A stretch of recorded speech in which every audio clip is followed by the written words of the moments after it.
I'm so excited today to have back on the program Jeremie Kubicek. Jeremy and his co-author Steve Cockrum wrote this book, The Communication Code, and we're going to talk about that today. I think you're going to love that discussion. Jeremy is an amazing guy. I like to think of him as like a Renaissance man. He's involved in so many things, but he brings a great wealth of experience and knowledge and wisdom, and we're going to talk about that today as we talk about the communication code.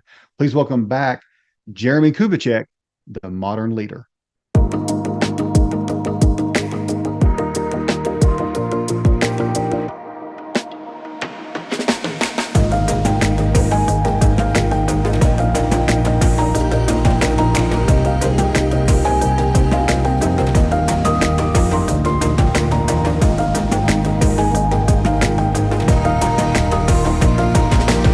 I am so excited today to have Jeremie Kubicek back on the podcast.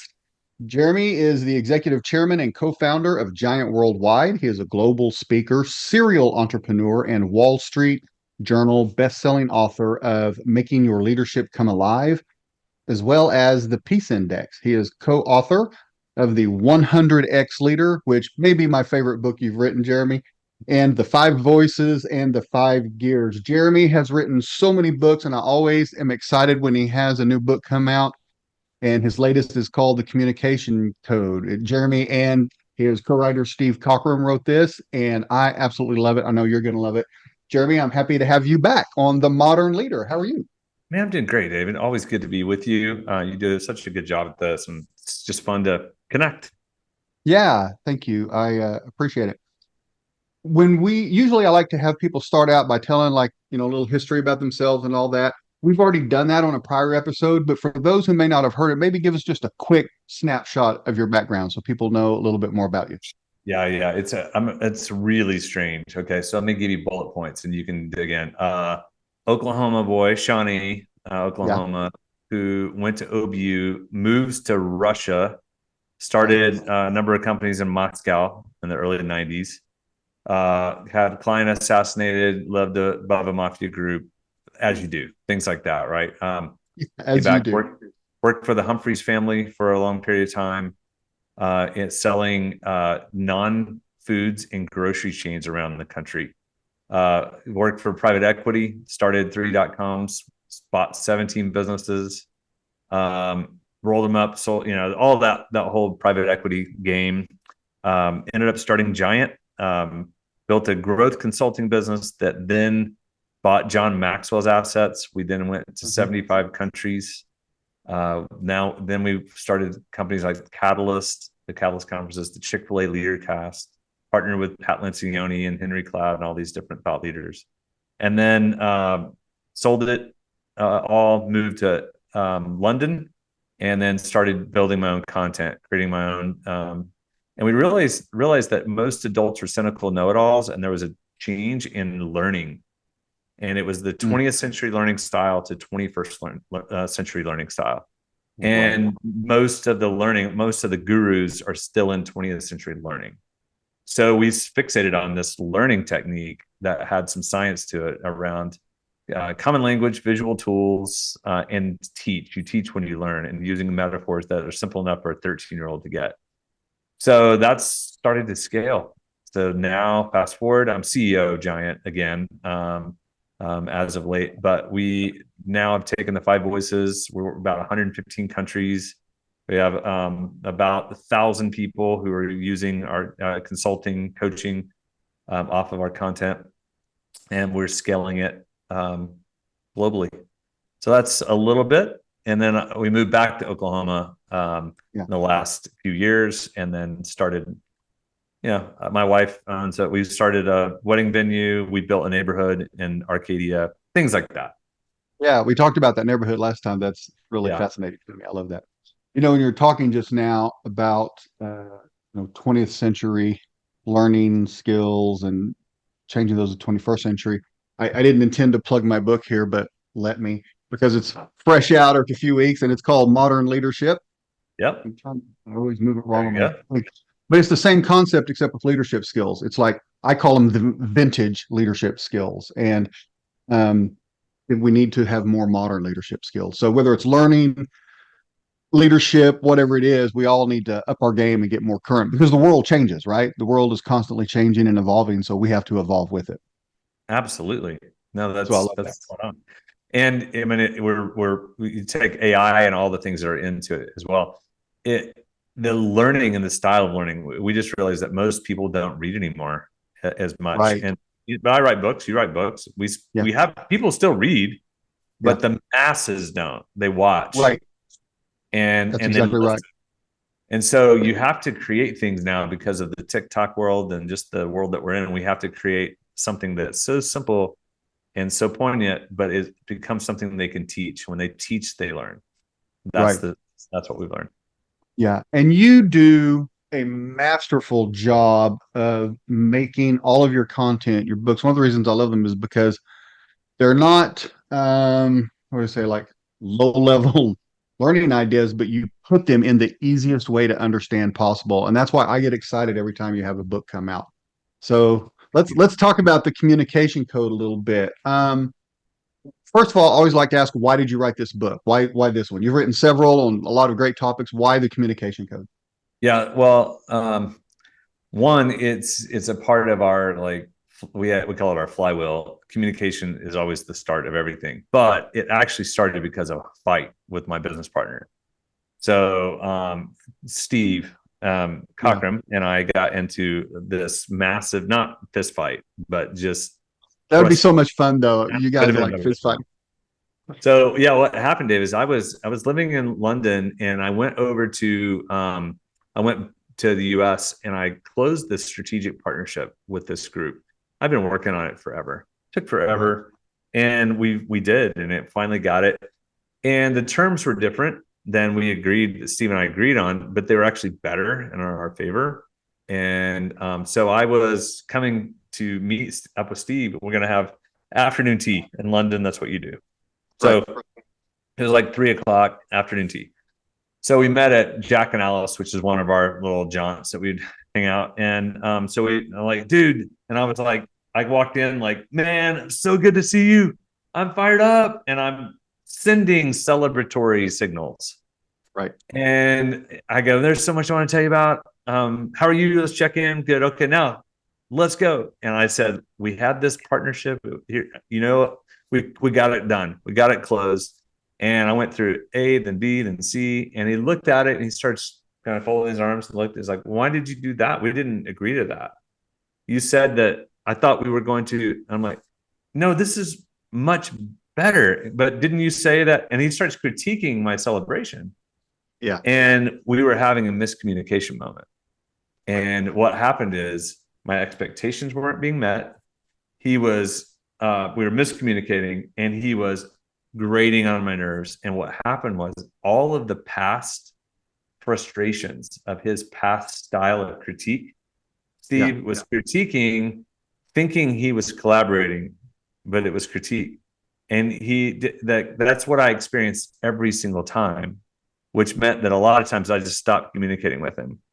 Right. So it came out though, and my Hulk came out, and I didn't throw a table, but I got as close as possible to tipping the table over, and just like, wow. And I yelled, and I don't do that. I yelled out loud in this Jack and Alice, and people all stopped and looked at us, and we're like, I'm good, we're good, okay. And then we kept at it. And it was just such an interesting learning. And we decided to stay there and solve it. And we built the communication code at that table in Jack and Alice. So that book was actually the entirety of it. The entire plan and the outline was all laid out that afternoon at Jack and Alice. That's fantastic. I love that. That's a great story. So you've mentioned some key words here, and we'll get into it deeper. But the communication code, you have a great alliteration with the C words. Why don't you tell us what those words are, and then we'll go back and kind of dig into how we get there and how we do those things. Okay, yeah. So the code words are there's care, to celebrate, clarify, collaborate, and critique. Those are your 5 words. So why we're saying those are code words is these are actually words that meet and match the expectation of the other person. So the communication is basically transmission. If I transmit something to you, but most people are good transmitters, they're not good communicators. Right. So they'll say like, well, I sent you an email. Didn't you get my text? Well, you mean that wasn't communication, that was transmission. Transmission has to be transmitted, it has to then be received, transmitted back, and then we have to agree upon what we're communicating on for communication to happen. Two-way. Most people are one-way transmitters thinking they're good communicators. Right. And so that was the first stage of our aha, that why were we missing each other? The second stage where we had expectations tied to every transmission. Every time you transmit something, you have an expectation attached to it. So I'm expecting some information back from you. I'm expecting you to tell me that it's complete. I'm expecting you to just listen to me. So I'm sending you vibes, nonverbal and verbal, every time I send some communication to you. And most people, if you're not ready for it, they're clueless and they just do the same thing they've always done, expecting different results. So this miscommunication, we just looked around at all of the books on communication, and they're just talking about how to be better transmitters. Right. No one was talking about what actually happens in a way that you could explain it to a 15-year-old. Yeah, that's great. And so you use the term code in the title, the communication code, and you've kind of, without using the word code, you've kind of touched on how that happens. Tell us why the word code and what that means. So then if I'm sharing something with you, I'm transmitting something to you, and I have an expectation attached to it. That means that there's a code word with it. So at the time, we had watched the Imitation Game, I think at the time, and it was all about the Enigma code. And we were studying it in England. The World War II is a lot more prominent historically in England than it is here even. Right. So we were thinking about the Enigma code, and we were thinking about the idea that the Germans, they had they had a spy network and they had a system of communicating, and they had the Enigma machine that would hide the code and make it was a code. So we were like, wow, what if there was a code breaker? What if you could actually create an Enigma code for people? So if I'm sending you an expectation, what if I could crack the code and figure it out? So I'm actually then giving you the code. I'm actually meeting your needs. And that's the whole idea. Yeah. Rather than it being encrypted, let's unencrypt it ahead of time and have better communication. Great. That's it. So in the intro of the book, you have a sentence that really hit me. I highlighted it, circled it, underlined it. It says, healthy communication is the exception, not the norm. Talk about that for a minute. Yeah. So because most people don't, because most people transmit, they miss expectations. What happens then is that they then are thinking they're communicating, they're not. They then aren't receiving what they wanted. They back away and put up a wall of self-preservation. They're like, yeah, okay, David. Yeah, good to see you, man. Thanks. David has no idea that you've not met my expectations because I haven't shared my expectations. Right. I have them, and I'm assuming you'd figure it out, but because you haven't, and you haven't the last 4 times, right, therefore you're never going to. So it becomes it's really the new norm is that I start to limit my expectations or even resign. And right. go, David's never going to change. David's never going to communicate. Therefore, I'm going to stop communicating. And then David goes, wow, what's up with him? Gosh, something must be going on in his life. And they're like, are you clueless? Don't you even know? Well, no, I'm busy too. You have your own things going on, right? And so the more distant the relationship, the harder it is and easier to miscommunicate. But when you're together, like if you're a spouse or friend or partner, you should know one another, but oftentimes you're so in your world and you're so transmitting that you still miss expectation. Yeah, that's so good. And that expectations part is something that I talk about all the time. And I love that you really highlight that because Expectations are everything. And the more I've experienced this myself in my own life, the more the expectations are not met, you absolutely get to the point where you're just like, all right, I'm done. Right. I'm just totally done with this because you feel like the other person's not meeting your expectations. And so you just get over it. Also, love how, as I read this book, I kept thinking, like, this is like some books are definitely more workplace oriented, some are more personal oriented. This one feels just like down the line for me. Like it's 100% applicable at work, and it's also 100% applicable in your day to day life, personal life. It's really impressive that way. You talk about one of my favorite things is the platinum rule. So a lot of people have heard it, but there's a lot of people I always find who haven't. So tell us a little bit about the platinum rule and how that comes Yeah. in. Well, I started using it because I kept finding, I work with a lot of athletics, and we were working with some football coaches, and um, yeah, I always go, "Hey guys, what's the golden rule? Do unto others as you want done to yourself." All right, Right. you just do that. It just came out. You knew it. Right. So it gets misinterpreted at times. So it's like, you know what, David? I don't need a hug. Why should you? Right. I didn't. Exactly. I didn't get training. Why should you? You figure it out. I didn't get it. Yeah. So do unto others as you want done. We'll figure it out. I mean, it's just So the platinum rule: do unto others as they would want done. So when Right. you convey it, so what happens if you want to if you want to unlock a relationship, you have to start thinking about the other person. You have to start thinking about where are they, what do they, how do they? Like you got to think about them. Do unto others as they would want done right now. And what we've done in the book is we've given you code words. Right. If you'll ask them, and or if that person would tell you, that is the Enigma code. You just broke the code. You figured out how to actually know how to do the platinum rule. Yeah, that's so good. I find that very helpful in my own life, thinking about, well, everybody's not like me. They should be, of course, but everybody's not like me. So, what is it they're needing? So I love the platinum rule. So in chapter one, you get into, you don't start into the code itself. It's, I wouldn't say introductory, but you kind of dive in and you said something here in chapter one. It's like, this really hit me, and I don't know why. Maybe I've thought about it before, but I hadn't really thought about it like I did when I read this. But you are just as puzzling as anyone else. Yeah. So we took the concept of Enigma code. Mm-hmm. Now take the word code off and go enigma. You're an enigma. I'm an enigma. Right. Am I worth figuring out? Am I worth solving? My daughter is an enigma, not mine, but I'm just saying if you're listening. Yeah. Right. We all are. Let's just say we all Right. are. Right. My spouse is an enigma. I've been married 29 years. We've been trying to figure each other out for 29 years. Yeah. And we work hard at it, and we have learned and we've grown.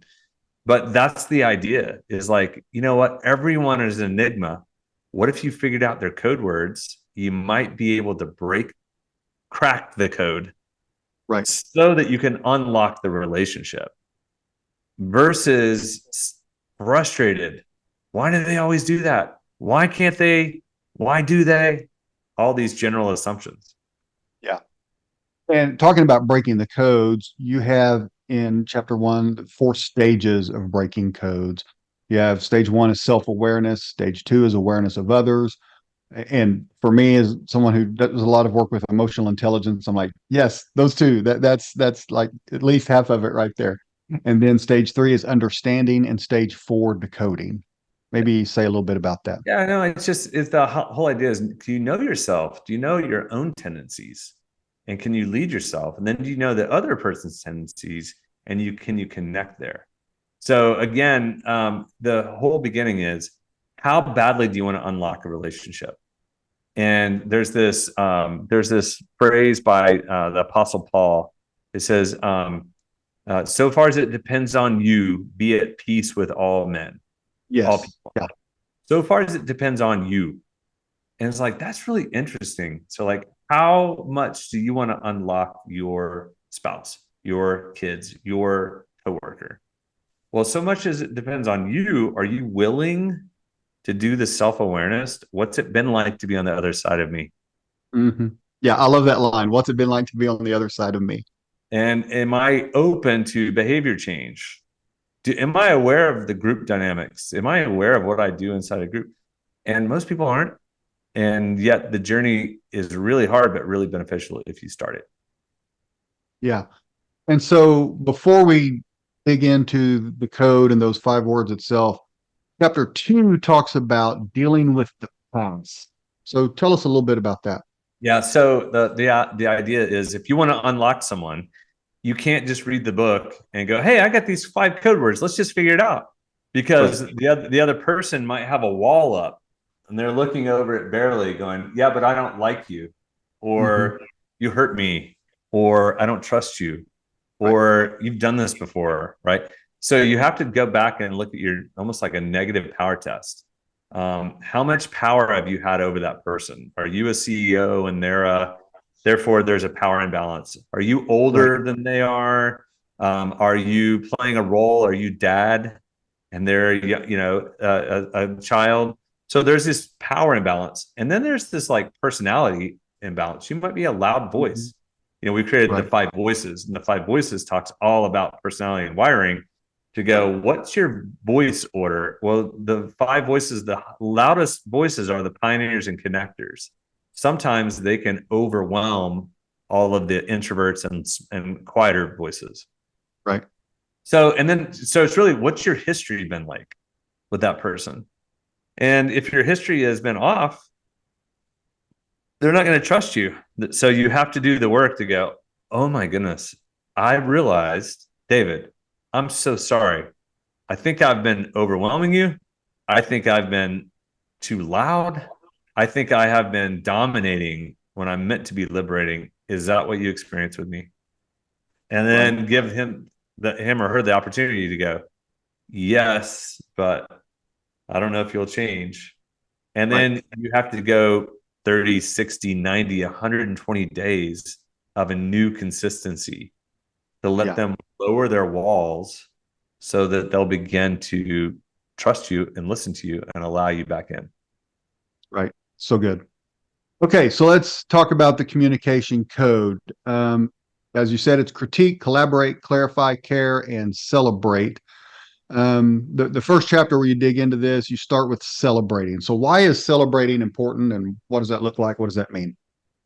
So each of them, these are code words, these are expectations.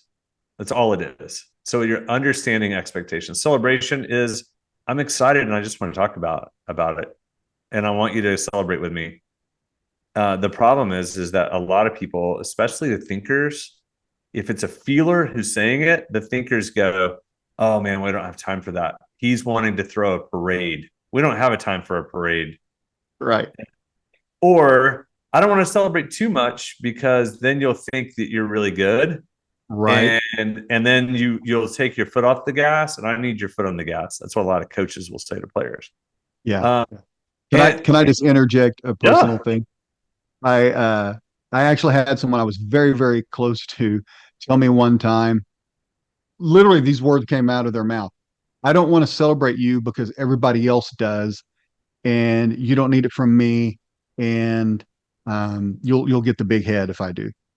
And I remember, I'm like, that was years ago, and it was like crushing to hear those like words. pop Like, really? that Yeah, balloon. yeah, Yeah, yeah. yeah. It's like, so, and then the other part that a lot of people just don't know how to celebrate because their dad didn't do it, their family didn't do it. They don't know how.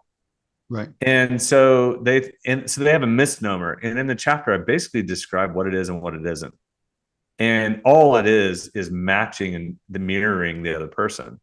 All I wanted Steve to do at Jack and Alice was like, "High five, yeah, dude, good work. right, I know how long you've been working on that. Let's celebrate right, and we'll talk about other things. Let's get into the details later right. of what it's going to mean." Yeah, That was it. And I wanted to yeah, be able to have a drink, chat, yeah. celebrate, talk about a few other things. And then like, I've worked hard. Right, right. Yeah. You just want to feel good about what happened. Like let's enjoy it. And there may be legitimately 1,000 other things that need to happen. But what happens when we don't take that time to celebrate others or ourselves or whatever? What happens when we don't do that? Yeah. So you just said it. That person who said that to you, Mm-hmm. they didn't take the time to celebrate you. They made it awkward, and now you're talking about it on your podcast. Yeah, right. It stays in you. You remember it, Yeah, and then it's a negative on that person. They right. lost influence. Absolutely. So Yeah. so what happens is like, gosh, this isn't hard, people. This is a high five. It's a pat on the back. I want you to know I'm really proud of you. I want you to know, I tell people that a lot, by the way. I'm proud Yeah. of that. Yeah. It's simple. Like, you're celebrating someone. So that is should be very simple, but it doesn't have to be long. And again, if you have a hard time with it, grab the book you Yeah. go do the work. There's a whole exercise on how to do celebration. But it's doing unto others as they would want done. So Right. then thinking about the other person, are they a feeler or a thinker? If they're a thinker, they don't want a parade. Right. They just want a good job. Yeah. So Yeah, that's so good. And I always tell people like our interviews on the podcast, like we can only go so much into this, and the book always has so much more, and yours does too. So definitely get the book. But tell us just, and you mentioned a couple of them, like just I'm proud of you. What are the words we use? One, to celebrate people, and then what are the words we use to tell people, hey, I just want this to be a celebration right now. yeah, so the way that it's meant to work is if you know the code words. So I would come to you beforehand, David, and if I know the language, then I would come to you and go, "Hey, David, I am so fired up. I got a few things I want to talk about. First, I have a celebration. I want to celebrate. Right. And Then, that's the indicator to me. Okay, we're not critiquing, we're not clarifying, we're not collaborating. We're just going to take a minute here and celebrate so I can meet your expectation. that's right. Now, if you don't know what I'm celebrating, you can clarify. Sure. So you can clarify in order to celebrate. But Right. I've given you the code word. So that now let's say the other person hasn't and they come to you, but you know the language they don't. So Right. then you have the opportunity to crack the code. Hey, awesome, Jeremy. Are you want to celebrate? Like, yeah, totally. I just want a chance to celebrate. I want a chance to share with you what I did because I Right. don't have very many people I can talk to about it. Right. Right. Sweet. Yeah. And then you might even ask, clarify at the end. Anything else to celebrate? You Ooh, know what I that's mean? good. And Right. so what Yeah. happens then is you get it all out because all that person is doing is it's not about look at me, look at me, look at me. It's almost like we did good work. I Right. put in 3 months on that and it worked. Yeah. The last Let's thing I want, acknowledge. Yeah. Let's yeah, acknowledge it, appreciate it, and validate the person. Right. the last thing I want is why'd you do it that way? Like, Yeah. what? Are you kidding me? Right. So Yeah. There are other times for critique, but that's not the time. that's not the time. So There's a I time and place really, for yeah, go ahead. no, I said there's a time and place for everything. Oh, right. Yeah. So the next one is care. And to me, like let me critique you for a second. Jeremy. I might have put this one first, but it's fine because to me, caring, all the rest of it comes out of caring and how much we care. That's the way I perceive it anyway. So tell us why we should care and why care is so important. Okay, so care, this is interesting. A lot of people, when they hear care, I bet you, if you're listening to this, if you hear the word care, you went to like kumbaya, a blanket, soft, Yeah. pastels. Right. Like Right. care is actually the idea for feelers, they're going to care differently than thinkers. For Steve Cockrum, you know what care is? I need a safe place where I can get the poison out. I'm Mm, frustrated with something. Right. And I don't need any critique or anything. I just need you to listen. Right. And I need to know it's not going anywhere. Right. And because he's an external processor. Mm-hmm. That's care. To my wife, it means listening to the details about her wedding and the mother-in-law who had a situation with the mother of the bride. And Yeah. I don't really have any input, Right. but she's a business owner and she needs an outlet. She knows I'm a business owner. Yeah. So I need to care and listen because she's processing out loud as well. And she's an internal processor. So it takes a while. So care looks different to different people. So what it is though, it's, do you know I'm for you? Do you know I'm for you? And if so, that might mean I need to listen and not say anything. That might mean I need to listen and let you vent. It might mean I don't need any words. I just need to sit with you. You're going through a hard time. Yeah. So demonstration of care is really what that's about. Do you know I'm for you? And can I prove it with my action? Yeah. Yeah. That's so important and powerful. You say in the book, you have the question, and it made me think of people say all the time, especially on memes and things like that, who hurt you, right? And you had the sentence, when did you stop being cared for? It's a big deal. That's so powerful. Because you'll find, the whole idea, hurt people. Right. So what they're saying, hurt people, that's another way to say that was hurt people stopped being cared for at that time, that moment. Right. And I mean, in my work, gosh, I had 2 already this week. It was a divorce at 6th grade, not for me, but for this gentleman. Yeah. It was 6th grade. Everything changed for him. Yeah. Another was about 24 years old, made a wrong decision. It all changed from them. You know what I mean? So it's usually a point, a demarcation of trajectory. And so that then they stop caring for other people because they're wounded. Right. They need to care for themselves. Yeah. So it's all about them. They don't have enough to possess to give to other people. Yeah. And they're afraid of being wounded again. Like I've been wounded before. So if I put myself out there, I'll be wounded again. So I'm just not going to be vulnerable. I'm not going to care. I'm going to harden my shell and be protected. That's it. Yeah. Yeah. Yeah. So tell us, how do we care well? What do we do to, I guess, develop that care for others within ourselves? And then also, how do we communicate that? Yeah. So one, it's being curious, learning about the other person. If I know the other person, then again, back to the platinum rule, do unto others as they would want done. So what does care look like for them? So one question would be, ask them, what does care look like for you? And I had no idea. It meant sit on the couch and watch a sitcom. Right. Okay. Right. Yeah, I can do that. That's great. So see what I mean? It's sometimes it's the littlest things. It's not the big things. It's just little things. And so that leads you to this idea of being consistent. I make the case that the best leaders in the world are consistent leaders. Absolutely. Yeah. People know what to expect. They don't get too high. They don't get too low. They're just consistent. Yeah. It's probably in your book.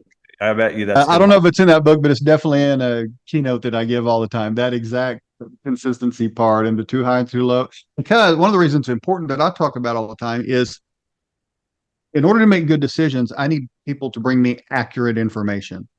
If they bring me accurate information that's bad news and I blow up, well, they're not bringing it to me anymore. So now I can't make good decisions anymore. So, so you have to be level for people to feel safe bringing you whatever information. Love that. Okay, so the next one is clarity. And this is so important. I want to start here with New Zealand and the Treaty of, I don't know how to pronounce it, Waitangi, something like that. But I had actually, before I read your book, I had a class a year ago and they had us pick out these books on various topics. You could pick from a list. And for whatever reason, the book I picked was about, I think the class was about culture. And this was a book about colonization. And it talked a little bit about the United States, but mostly about the British Empire and New Zealand. And there was so much, and I learned so much, one about colonization, all kinds of things, what that does to culture, all of that. But they talked about this treaty in that book. And then I loved it when you talked about in this book. So explain this to people what Yeah, happened. yeah. So the idea is really it's just a lack of clarity. I've spent time in New Zealand. It was amazing. And to go, you have these groups trying to communicate with one another, their expectations and their wants, and there's like an impasse. And so, but by not clarifying and not getting the right clarity, just the chance for mistranslation, miscommunication. That was the whole idea. Yeah. So to go, can you take the time? So clarity is almost like hitting neutral on like a manual stick shift. It aligns the gears versus grinding gears. But if you don't clarify, you assume. So it happens all the time in all types of meetings, right? So you go, hey, David, I got this idea. Okay, so here's the deal. I'm going to talk about this and this. Well, if you don't ask a question to clarify and you think I said something different, then and you don't tell me and you walk away, you're like, oh, he's completely wrong. Or if you start playing with it, like, well, Jeremy, I wouldn't do it like that. I would do this, this, and this. So instead, you should do X, Y, and Z. And I'm like, no. That's not what I'm talking about. I'm not talking about that at all. Yeah. How many times does that happen in a day? Right. When all you had to say was, okay, hang on. Before I critique, before I collaborate, are you saying this or are you saying that? Oh, you're going that. I was gonna go down this road and I was gonna blow you up. Instead, you're right. I like it. All because you asked for clarity. That's it. Right. Yeah. And you call that the superpower of clarity. And I actually just totally agree with that. It is a superpower. It's incredibly important to just clarify all the things, the expectations, the communications, the result, all of that. The more we communicate in there and get that clarity, that's such a great power. Jeremy, we do this thing on the show, as you know, you've been here before, called the Music Minute, where we talk about what music you like. So we kind of hit pause on the show for a minute, put this in parentheses. And last time I remember that I can't remember exactly what it was, but what you talked about in music wasn't, I think, what everybody else talks about. But I'm trying to remember what it was, like the kind of music you typically enjoy. Yeah, it was smart music, was it? Yeah, I think that was it. Yeah. Yeah, smart. It's basically just it was music that is like if you're walking the streets of London and it's misting outside and it's like a soundtrack. So I like Elbow. I think that's maybe a one. Yeah, we talked about Elbow. Yeah. But I have one here, and this one gets me because I have this thing of like, are you blues based? Are you soul based? Or are you country based? Right. And which is so I'm a blues based guy. Me too. 100%. So I like and for people who don't know, you were a musician. You played music and ran a band. Yeah. So this is the Red Clay Strays I'm listening to right now. Yeah, they're so good. And they're coming to Oklahoma City. So listen to this for a second. I think the background suppressor is cutting it off. I can't hear it. Okay. Probably is. Which song are you listening to? Wondering Why? Wondering Why by the Red Clay Strays. Strays. After this episode, people can go check it out. Yeah. And so what it does is the words and the language, but it's the flow, the beat. It's a blues based, but he makes this great point in the song and it's like the music. So it's this culmination of like, I don't like it when people just write music because they're trying to get hits, right? Or they're trying to get to fit an algorithm. I'm a purist. Like, man, I want people who just bring it in their style. And I think they do that. And I'm just been like, dude, these guys have got soul. They absolutely do.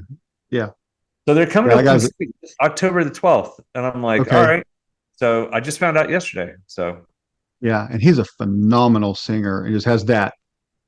Like it's coming from deep, deep down inside. I love that. Is there anybody else you're listening to recently that you really like, or any songs you particularly enjoy? I am the other one that just happened here, and I'm just getting into it, so I don't know how I feel about it yet. Is manning fireworks, Oh, I have not and heard of them. so my go-tos are Andrew Bird, Watch House, Red Clay Strays, Elbow. Those are my go-tos. That's kind of the Yeah. mix.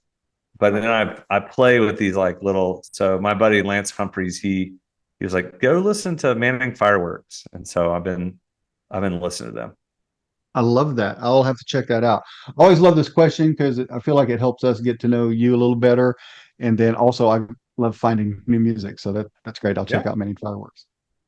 Okay, so we talked about clarity. Now we have collaboration. A chapter is on collaborating in order to win. One of the things you talk about in here, and this is another thing I learned about a few years ago and was real impressed with and love that you had it in the book, is the whole Formula One thing. So talk a little bit about that. Yeah. So my son and I went to Austin to the F1 race. We were right by the pit crew, and then we started pulling up ChatGPT during the event. How long is the pit? Right? What goes into it? And you're like, oh my gosh, Yeah. 2.8 seconds, Yeah. 3.1, 2.8. Like they have to do 20 things in 2.8 seconds, and they Yes. practice it over and over again. Change all four tires, fuel, check for any other maintenance issues, all that stuff in less than 3 seconds. It's unreal. Yeah.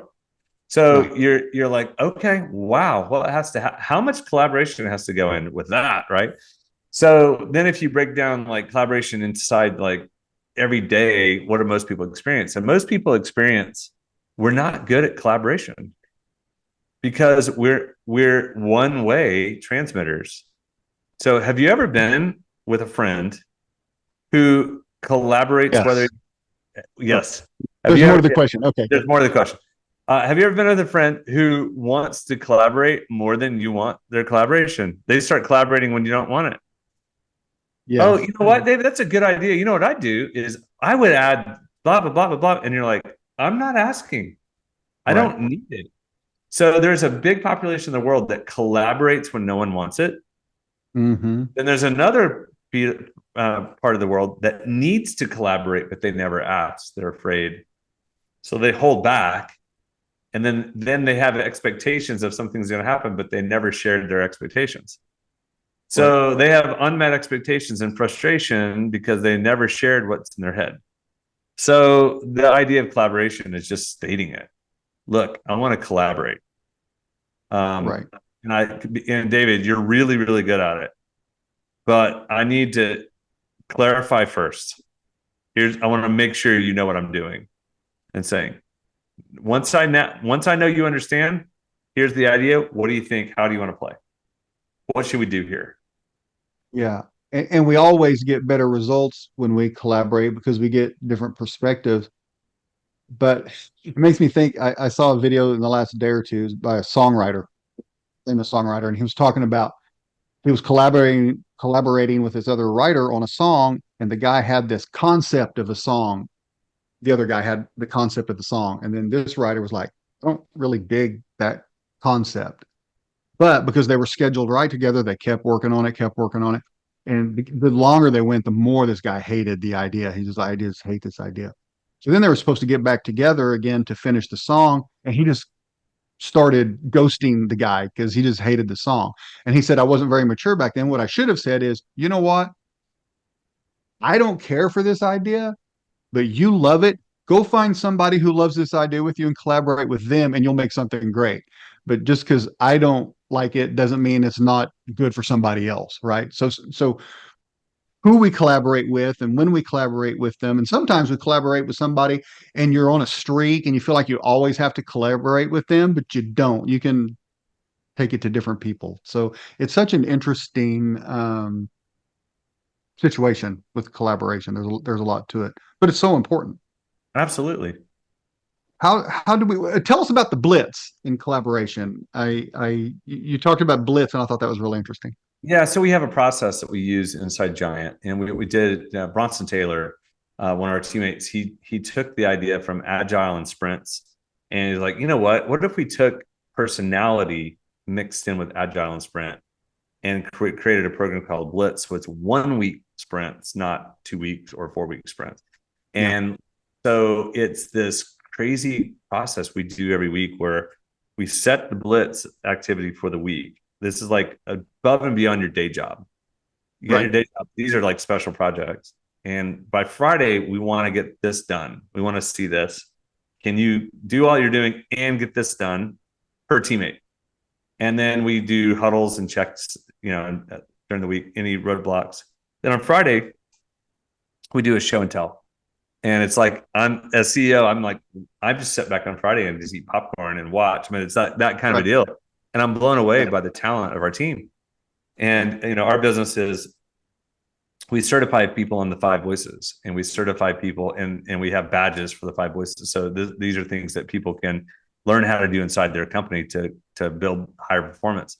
So I'm just shocked at what we can get done, but it's this collaboration. But this week, Hunter's collaborating with Tracy. This week, Will and Mike are working on. Next week, Will and Amy are working on something.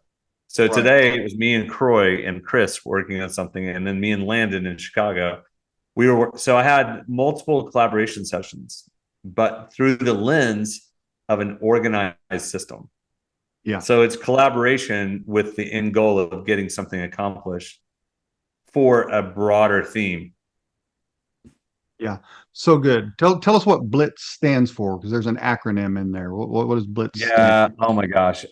Brave goals. Now it's been so limited meetings, iterative learning.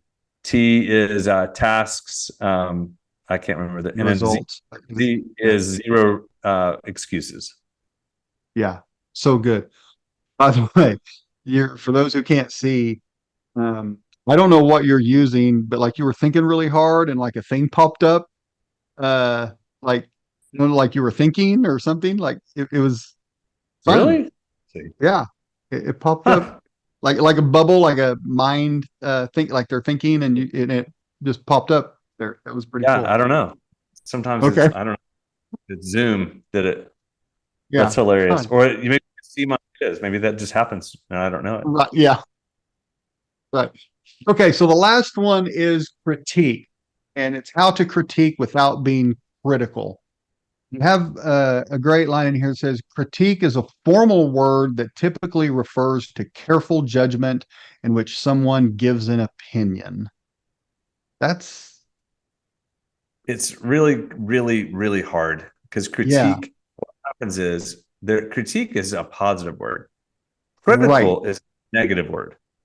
The difference between critical and critique, it is all based on what's my history with you. Have I seen that you are for me, against me, or for yourself? And if I haven't felt that you're for me, my wall's already up. So then if you start bringing critique, then I'm going to pull back. And guess what? I'm not going to bring you my next idea. Right. I'm not going to give it because you're going to just start critiquing. So what I need to know that you're for me so that I can go, hey, what do you think of my idea? Right? There's some hearts for you. Yeah, hearts came out of your idea. I don't know what you got superpowers on your Zoom. It's pretty cool. What do you think of my idea? And if you like it, right? And so now all of a sudden you go, dude, I love the idea, but I would work on X, Y, and Z. Okay, great. What do you think now? And so I bring it back to you, and then now you critiqued it because it's not personal. But what happens is if you're a thinker and I'm a feeler, then I put my ideas right over my heart, and I'm like, okay, hey, what do you think of my idea, right? And so now this idea, this comes out, and all of a sudden you start shooting at my idea, and now people see blood. Right. And like, dude, why did you put it over your heart? Why did you make that so personal? Because I'm a feeler, and that's what I do. So critique. Jeremie, that's so powerful the way you put that. Like you put the idea over your heart, and that's why it wounds more. That's really powerful. So you have to be cognizant of what's your history been. What do they need? Do you need to clarify first? Ask them, do you want me to critique this or just listen, care? Yeah. I just want you to care. Okay. I do have opinions, but Right. Now there'll be a point in time where maybe you would then go, "Hey, I really do want your critique. What would you say Yeah. here?" Yeah. So that Go ahead. so it's really important. So in team meetings, we encourage people start from right to left. Actually, start with celebration. If all the teams are together, hey guys, Mm, what do we want to celebrate today? So, we want, and you just give a moment and you're like, yeah, man, what do we want to celebrate? This is the yeah. time. We want full celebration. And then let everybody play and talk about care. How's everybody doing? Anything we need to know about? Well, Sarah's grandmother died. Are we Yeah. on that? Is anyone doing anything? Got it. Right. Clarify. This is what the meeting's about, guys. We want to get this, and this done. Here's the idea. Collaborate. And then once you've done celebrate, care, clarify, collaborate, you don't even need critique usually. Right. So it's a great way to lead meetings as well. Yeah. I love that idea of going. And when you read the book, it has those, each of those in a, like a rectangle block. And so I love that idea of moving left to right for a meeting. That's great. So the thing that's interesting to me about critique is, that definition says careful judgment in which someone gives an opinion. I think that's what's lacking a lot. That's when the critique real easily turns into criticism because we didn't have careful judgment. And oddly, what it made me think of is everybody in my family loves music, and my youngest son started writing album reviews, just posting them on wherever he posts stuff, and it encouraged me to start writing my own album reviews. And I talk about music all the time. I'll talk about albums, but actually writing out a review, I found like causes me to have a lot more careful judgment in my critique, explanation, and understanding of that album. And it's that pause where you think about it, you get all the facts together, and before you say anything pro or con, right? Like you have all of this information that's carefully put together because especially I'm going to write this and post it, then it's out there. And now, like, how do I look saying that? And what does that do maybe to people who read it? All those things. So I know that's a weird thing to think of, but when we apply that careful judgment to all of our critiques, it's much better in making it supportive and helpful rather than criticizing. 100%. Absolutely. Jeremie, we're about out of time, but I know, let me say a couple things. First of all, go get Jeremie's books, all of his books. Guy doesn't have a bad book. Get them all. The most recent one that we talked about today is the communication code. So much more in there than what we were able to cover today, obviously, but get that and you will love it and it'll help you. Tell us what I don't know if you can tell us like the next book you're working on or whatever, but what do you have going on that you want people to know about in your organization? We talked before we started about an app or just what's going on that you want to talk about? Okay, so quite a lot. I'm going to make this fast. Number one, we just launched the Five Voices app. It's unbelievable. Yeah, and I know that you've seen Calm app or Headspace. Right. We've taken the best of all that, but we put it into a social dynamic where next week actually we'll launch in the next iteration. We match people up and we do relational dynamics, and we teach people how to read people's minds. So the idea is to go. So David, his picture's up here, mine's next to him, and it shows all of the dynamics between you and I. And then it allows me to see your world from your perspective and you and mine, and to communicate as such. And in fact, in the future, we're building affirmations I can send you. Hey, David, Yeah, this nice. this reminds when I saw this in you in the meeting the other day. Mm-hmm. So it's this like positive affirmation of relational intelligence. So the Five Voices app, and it's an app like Headspace or Calm, any other Right. app, Yeah. and it's just starting to blow up, and it's exactly what we hoped it would be. So got that going on. Yeah. Then we're building out the Five Voices certification to be equal to DISC, Myers-Briggs, Strength Finders, and we're going for it globally. And I'm super excited to be able to do that. And then I'm working personally. We've already got that moving. My next project is our Leaders Toolkit. I've taken the top 25 issues that team leaders face. Right. How should I keep someone or let someone go? Right. How do I manage conflict in other people? How do I develop people? And I've mashed it up with the five voices, and we're giving people, well, if you're a connector, you're going to do it like this. If you're a guardian, you're going to do it like that. Right. So now we start taking specialized nuance based on your wiring. Here's how you answer the question based on the person that you're talking to on their wiring. So it's just super fun, man. I'm having a blast building a global licensing certification business. And then we have people who can play. So if you're a coach or consultant, you can get certified. If you're a trainer, you can get certified. If you're a team leader, you can get a badge. You can use the Right. content. And so I'm just having a lot of fun. Yeah, and I'm glad you mentioned that last part. I was about to tell people if you do training or anything like that, coaching, whatever, I highly recommend your certification. It's a great process. Always have great content. I love what Giant's doing. The book is The Communication Code by Jeremie Kubicek and Steve Cockrum. Jeremie, I deeply appreciate your time. This has been a great discussion, and I'll be looking forward to people reading it and learning from you. How can people, final thing, how can people get in touch with you? Yeah, real simple, giantworldwide.com. And then the other for me is a speaker, jeremiekubicek.com. And you can put those in the notes, or you can look at it on Amazon and it gives you all of those details. Yeah, and by the way, Jeremie is a great speaker. I've seen him speak multiple times, and I highly recommend him. So be sure and hire him for your speaking needs as well. All right, thank you, Jeremie. This has been so much fun. Hey, David. What a fun discussion with the always wonderful Jeremie Kubicek. Be sure to get the book, The Communication Code.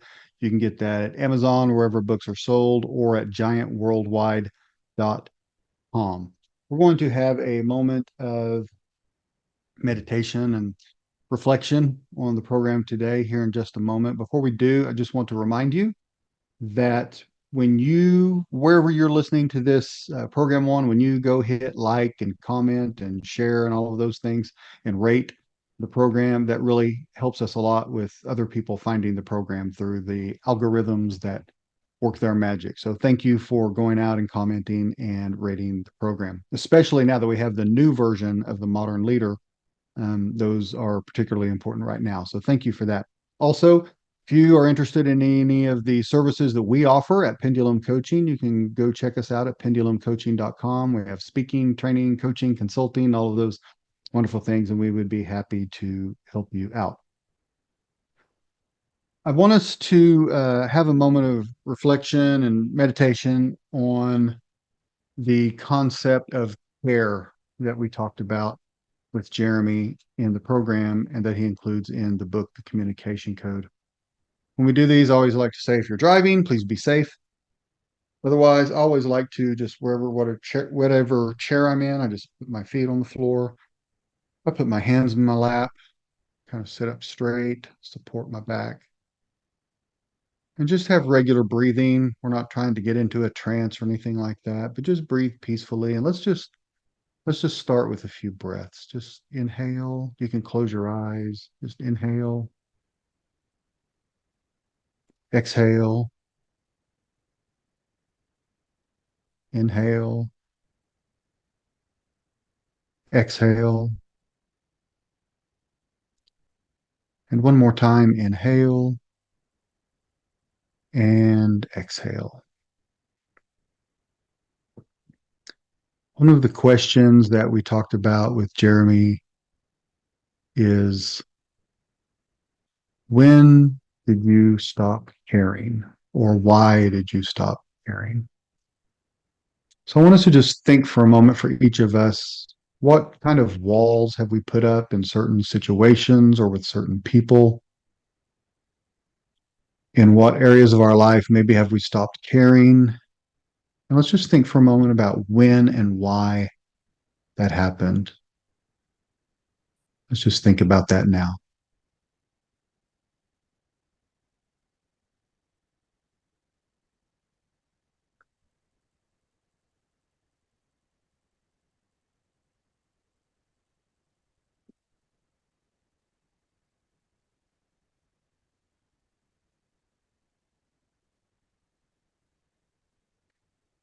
As we think about these, some of those things may be troubling or hurtful. There's no need to go too deep with it. We're not trying to create sadness or hurt or any trauma. We just want you to reflect on what happened that caused you to put up your shell with some people or situations.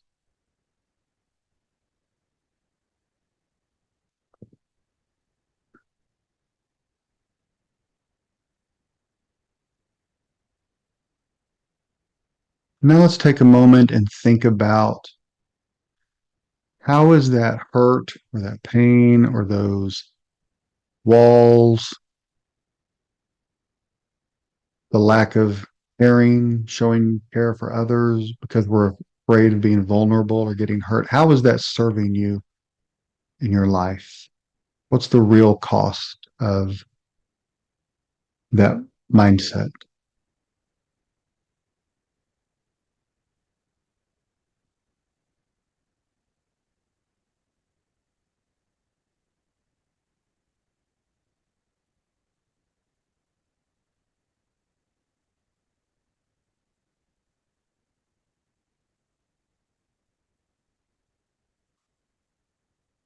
We never encourage putting yourself in harm's way or making yourself vulnerable where you may be unsafe. What do you need to do to care again? What would help you care again? Maybe with those people or similar situations. What do you need to experience in order to open back up?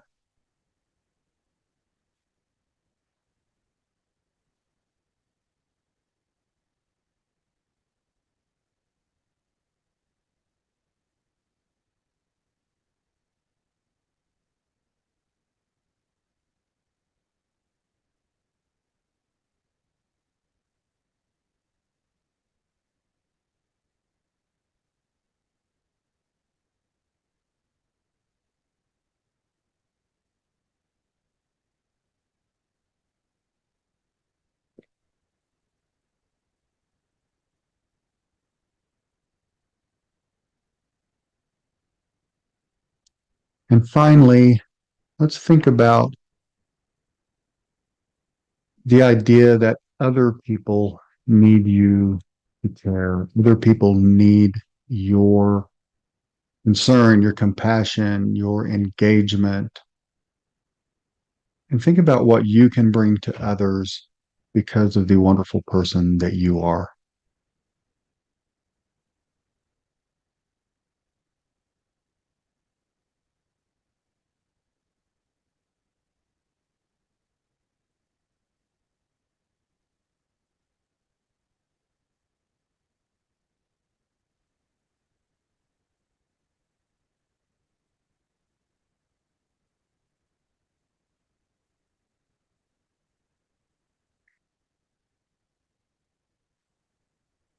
I would encourage you as you go throughout your days, your life, remember that people need you to care about them the same way you need people to care about you. So the more we open up and care for each other, always in a safe way, but the more we open up and care for each other, it helps all of us in our society, and our organizations, and our teams, and our families.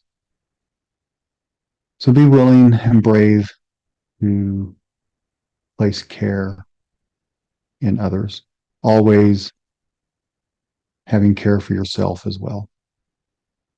Let's just take a couple breaths as we finish up. Let's inhale,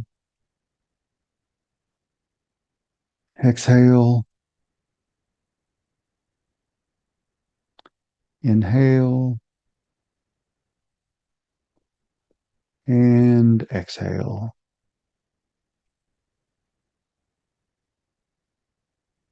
And you can open your eyes. I want to thank our guest, Jeremie Kubicek.